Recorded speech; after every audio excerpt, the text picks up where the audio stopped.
পীরদের যখন বয়ান হয়, ভক্তরা যখন বসে থাকে, পীর সাহেব যখন বয়ান করে, পীরদের কেরামতের যখন আলোচনা হয়, তখন মজলিসে খই ফুটে, আর কবরবাসী সম্পর্কে এমন কেসা কাহিনী বলা হয়, আর মজলিস তখন মনে হয় সুবহানাল্লাহ, মানে পীরের মুখ থেকে কথা বের হওয়ার আগে আল্লাহু আকবার আর সুবহানাল্লাহ পরে গোটা মজলিস ফাটিয়ে দেয়।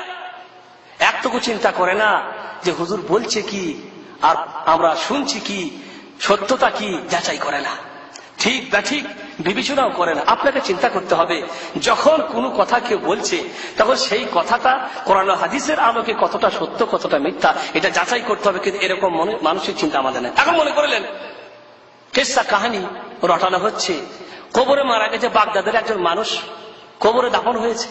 দাফন হওয়ার পরে মুনকির নাকির ফেরেশতা আসছে, তিনটি প্রশ্ন তো করবে, তোমার আল্লাহ কে, তোমার রব কে, তোমার দিন কি, আর নবী কে ছিল। এই তিনটি প্রশ্ন করার জন্য মুনকির নাকির ফেরেশতা আছে। বাগদাদ শরীফে মারা গেছে একজন ভক্তকার আব্দুল কাদের জিলানী, তার কবরে আসছে। কবরে যখন প্রশ্ন করেছে তখন সেই ভক্ত আব্দুল কাদের জিলানী বলছে, আমি আব্দুল কাদের জিলানীর ঘোড়ার ঘাস কাটি।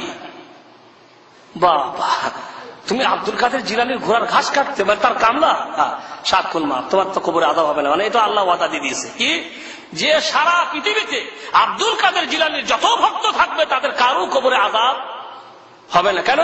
আব্দুল কাদের জিলানী যখন মারা যান, কবরে গেছে, মুনকির নাকির ফেরেশতা তার কাছেও আসছে। আসার পরে জিজ্ঞেস করছেন যে ওই প্রশ্ন, বাধা করা প্রশ্ন, সবাই তো আমরা জানি প্রশ্ন কি হবে। প্রশ্ন যখন হয়েছে তখন আব্দুল কাদের জিলানী বলছেন, আমার প্রশ্নের উত্তরের আগে আমি প্রশ্ন করবো, সেই উত্তর দাও। বলে কি? বলে আল্লাহ যখন আদমকে সৃষ্টি করতে চাইলেন তখন তোমরা বাধা কেন দিয়েছিলে? সুবহানাল্লাহ, ফেরেশতা ফেরে পড়ে গেল। তাহলে এমন জব্বর বান্দা উল্টো প্রশ্ন করে বসলো, তো এই প্রশ্নের উত্তর তার ফেরেশতাদের কাছে নেই। কারণ ফেরেশতারা ততটুকুই জানে যতটুকু আল্লাহ তাদেরকে শিখাই দেন। এখন উল্টো প্রশ্ন করেছে, তোমরা আদম সৃষ্টি করার সময় তোমরা বাধা কেন দিয়েছিলে? এখন ফেরেশতা তো ফিরে গেল আল্লাহর কাছে, হে আল্লাহ, তোমার এক জব্বর বান্দা কবরে আসছে, আমার প্রশ্ন, আমাদের প্রশ্নের উত্তর দেওয়ার পূর্বেই এক প্রশ্ন করে বসছে। এখন এই প্রশ্নের উত্তর তো আমরা আল্লাহ জানি না। বলে কি প্রশ্ন? বলে এই প্রশ্ন। ওই প্রশ্নের উত্তর দিতে পারবে না, যাও। ও জব্বর বান্দা আব্দুল কাদের জিলানী, যাতে চারটিখানি কথা না, বলে আব্দুল কাদের জিলানী, পীরানে পীর দাস্তেগীর আব্দুল কাদের জিলানী। এই কথার অর্থ বুঝেন? পীরানে পীর দাস্তেগীর, পীরানে পীর দাস্তেগীর, দাস্তে মানে কি? দাস্তে মানে হাত, দাস্তে মানে পীরানে পীর মানে পীরের পীর, সব থেকে বড় পীর তো পীরানে পীর, সব থেকে বড় পীর। দাস্তেগীর, দাস্তে মানে হাত, গীর মানে ধরা, হাত ধরা। কেসা কেমন জানেন? শর্টকাট, কেসা বড় বিরাট। আল্লাহ আর আব্দুল কাদের জিলানী যাইতেছিলেন, আল্লাহ আর আব্দুল কাদের জিলানী যাইতেছিলেন, হঠাৎ করে আল্লাহর পায়ের পদস্খলন ঘটে, আল্লাহ পড়ে যাবে এরকম উপক্রম, চট করে আব্দুল কাদের জিলানী আল্লাহর হাত ধরেছে, আল্লাহ পড়া থেকে বাঁচা বেঁচে গেলেন। ইন্না লিল্লাহি ওয়া ইন্না ইলাইহি রাজিউন। বুঝতে পারলেন? আল্লাহকে পড়া থেকে বাঁচাই দিলেন কে? আব্দুল কাদের জিলানী, পীরানে পীর। এই হয়েছে দাস্তেগীর, দাস্তে মানে হাত আর গীর মানে ধরা, আল্লাহর হাত ধরে বাঁচাই দিল। বাপ রে বাপ। আর পীর সাহেবের মজলিসে যখন আলোচনা হয়, মজলিসে খই ফুটে, বাপ রে বাপ, কি চারটিখানি পীর আল্লাহকে বাঁচায় পড়া থেকে। চিন্তাও করে না আব্দুল কাদের জিলানী কে আর আল্লাহ, সুবহানাল্লাহ, স্রষ্টা আর সৃষ্টি।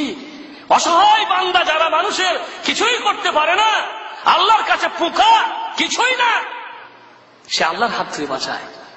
সব থেকে বড় কথা হচ্ছে যারা বলে তাদের বেকুব, যারা শুনে, শোনার পরে কি করে? বিশ্বাস করে। এখন ফেরেশতাদেরকে আল্লাহ বলল, আমার জব্বর বান্দা বাবা, তোমরা আবার উত্তর দিতে পারবে না, এখন যাও তার কবরে, ও যা বলবে তাই মেনে নিবে, যাও। ফেরেশতারা আসলেন আব্দুল কাদের জিলানীর কবরে, এসে বললেন, ভাই এ কি বলে আপনার? আল্লাহ তাআলার কাছ থেকে আমরা কোনো উত্তর পাইনি, তবে এতটুকু পাইছি, আপনি যা বলবেন তাই মেনে নেব। তখন আব্দুল কাদের জিলানী বললেন যে সারা পৃথিবীতে যত আমার ভক্ত হবে তাদের কারো কবরে আযাব যেন না হয়। বাস, আল্লাহ রাব্বুল আলামিনের বান্দাদের যারা আব্দুল কাদের জিলানী হবে তাদের কবরে আযাব হবে না। তাই এই ঘোড়ার ঘাস কাটার লোক বললো, আমি আব্দুল কাদের জিলানীর ঘোড়ার ঘাস কাটি, বাস। আর কি অসুবিধা? আমার বলার উদ্দেশ্য ভাইরা আমার, কেসসাগুলো বর্ণিত হচ্ছে, কাণ্ডগুলি ঘটছে কবরের মধ্যে। বিশ্বাস বর্ণনা করছে না আল্লাহর এই জমিনে মানুষ জ্ঞানী বান্দাদের কাছে একটাও চিন্তা করছে না কবরে যদি কাণ্ডগুলো ঘটলো, হে বিশ্বাস তোমাকে কথা কে বয়ান করে গেল? জিবরাইল? কোন ফেরেশতা আসছে তোমার কাছে? চিন্তা করে কেউ? কেউ ভাবে না। বাস বর্ণনা করে দিল আর শুনে নিল আর হাততালি দিল, বাপ রে বাপ, জব্বর পীর, তার মুরিদ হলেই আমাদের কবরে আর আযাব হয় না। সবচেয়ে বোকা হচ্ছে আমরা, কবরে কাণ্ড ঘটে আর আমরা সেগুলি আল্লাহর জমিনে বান্দারা লেখে আমাদের কাছে পরিবেশন করে আর আমরা বিশ্বাস করি যে হতেও পারে। এখন একজন হুজুর সাহেব খুব নবীর শানে দরুদ পাঠ করে। আমাদের তো দরুদ জানেন কেমন দরুদ হয়, আমাদের তো বিভিন্ন বানাওয়াটি দরুদ, ইয়া নবী সালাম আলাইকা, আর অমুক ইয়া হাবিবুল্লাহ সালাম আলাইকা। তো এরকম ভাবে উর্দুতে এক হুজুর সাহেব তাকরির করছে। তাকরির করতে করতে বলছে মুস্তফা জানে রহমত পে লাখো সালাম, পড়ো দরুদ, মুস্তফা জানে রহমত পে লাখো সালাম।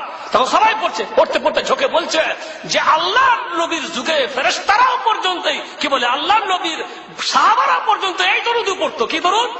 মুস্তফা জানে রহমত পে লাখো সালাম, তারা এই দরুদ পড়ছে। এখন একজন মজলিস থেকে উঠে বলছেন, হুজুর আল্লাহর নবীর এই যে সাহাবীরা ওরা কি উর্দু ভাষা জানতেন নাকি? তখন হুজুর বলছে ওই ওকে বার করো, ওই ওয়াহাবি, ওই ওয়াহাবি। বুঝতে পারলেন? ধরার লোক ঠিকই ধরছে যে ওরা তো উর্দু জানতো না, তো এই উর্দু কি করে দরুদ শরীফ হতে পারে? এগুলা বলা হয় ধরা। এইভাবে মানুষকে ধরা উচিত।